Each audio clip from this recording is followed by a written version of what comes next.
Walking in the shade of an ancient tree can be a soothing contemplative experience, but not on this day. Richard paced under the tree, looking up at the hints of blue sky as the branches swayed in the wind. Richard was a warden of the Church of St. Mary the Blessed Virgin in Ludington, England, and the entire parish was in an uproar. The church itself had been there since 1496, and for generations the old ash tree in the churchyard had offered shade, shelter, and solace to the congregation. So when the vicar decided in 1724 that the old tree was dangerous and had to be pulled down, the entire congregation protested. For what now? Yes, to save an ash tree. You are listening to Plant Connection. Life today can feel overwhelming, like we've drifted away from its natural rhythm. This podcast is your space to slow down, breathe, and rediscover the peace and clarity that come from reconnecting with the natural world. I'm your host, Lisa Cutshaw. Let's reconnect, one plant at a time.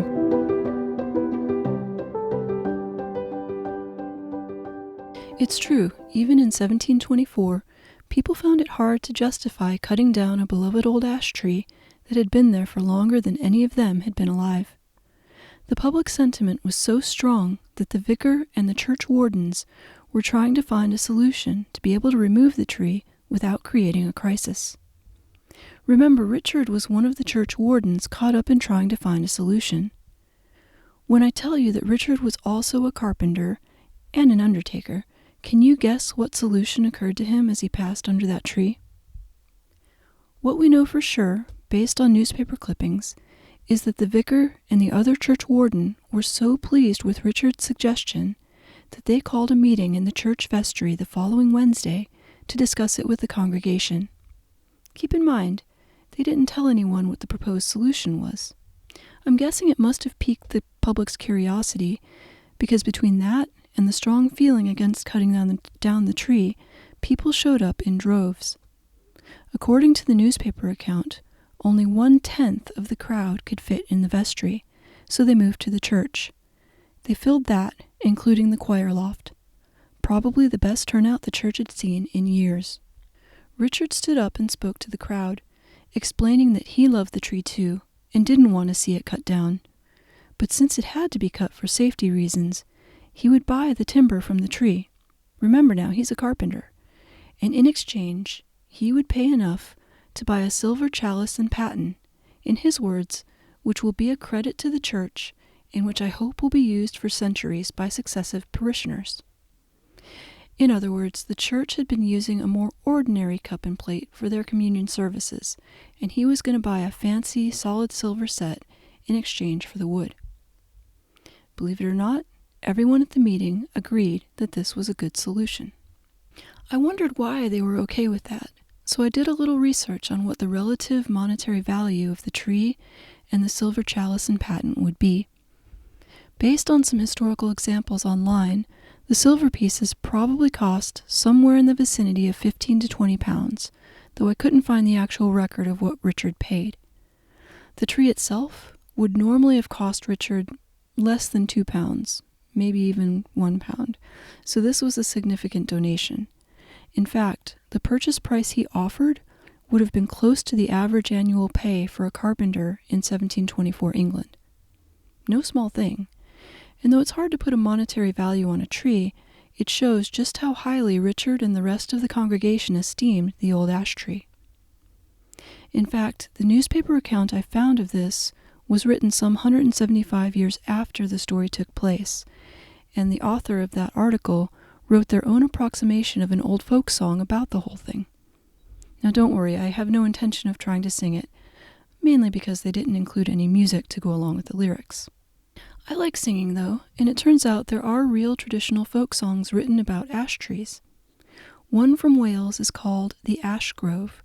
I wasn't familiar with it before researching this episode, but I'm looking forward to learning it. There's also a poem called A Tree Song by Rudyard Kipling.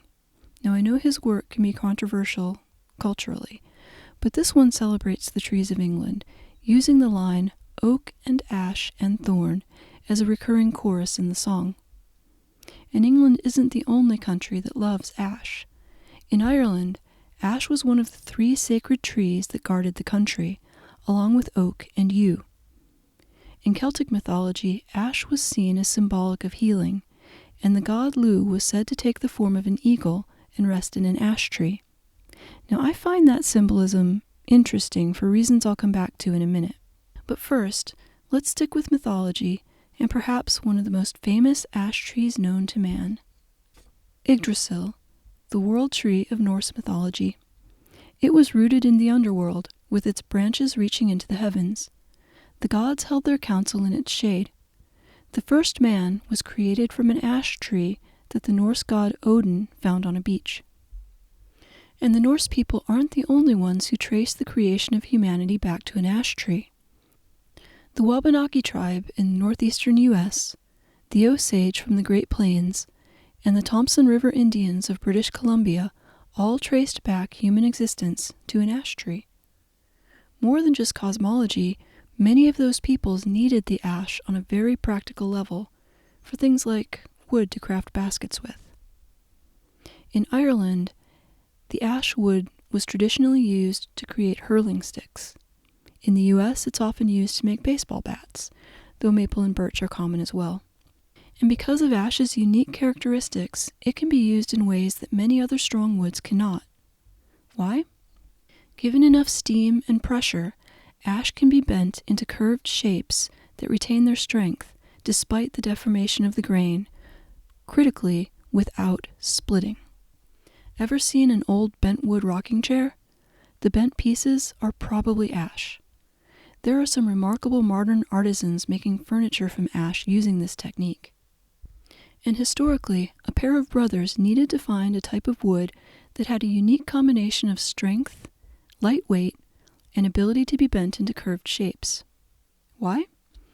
They were trying to make something light enough to fly while still being strong enough to hold a person. Remind you of the god Lugh sitting in the branches of an ash tree in the form of an eagle? Of course, I'm talking about the Wright brothers, and they used ash for the curved components of the wings and structural ribs of the plane. They used spruce for the non-curved components, because it is also strong, and it weighs even less than the ash. So why am I talking about ash at this time of year? Because at least in my neck of the woods, ash is one of the last trees to leaf out. At the moment I'm recording this, we're in the last week of April, and if you look around, most trees have the bright green of new leaves unfurling all along their branches, but every now and then there's a tree that's still bare, and there's a good chance those trees are ash.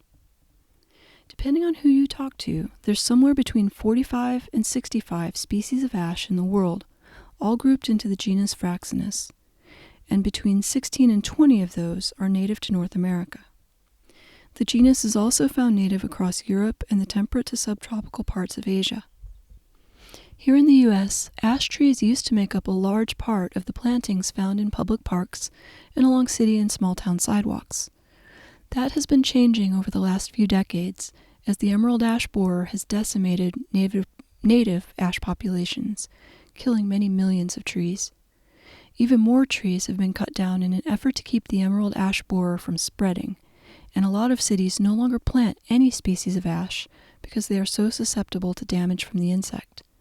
There is research underway to try to find a solution, but we are still in very real danger of losing the vast majority of our ash trees. Interestingly, scientists have studied the effects on people in areas where ash die-off has hit the forests hard, and what they found were significant impacts, including an increase in cardiovascular-related deaths as well as respiratory-related deaths. Now, we don't need researchers to tell us that trees are important, but studies like that can wake us up when we start to think that it's no big deal if another forest disappears.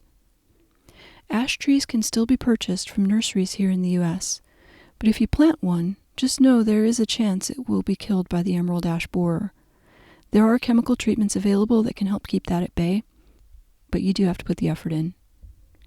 Those who've been listening to this podcast for a while have been expecting this episode, and I'm glad to finally be able to complete the famous triple tree grouping I mentioned last year. Those who study botany know it well. There are 3 native trees commonly found in the U.S. that have opposite leaves. The trees are maple ash, and dogwood, and the memory trick people use to remember them is Mad Dog. It's a mnemonic I hope will remain relevant for generations to come as scientists find a way to save the ash trees. They are worth fighting for, just like the people of London did 300 years ago. See you outside. Thank you for joining me on this journey back to nature with Plant Connection. If this episode resonated with you, be sure to tap subscribe or follow on your favorite podcast app so you don't miss the next episode. See you next time.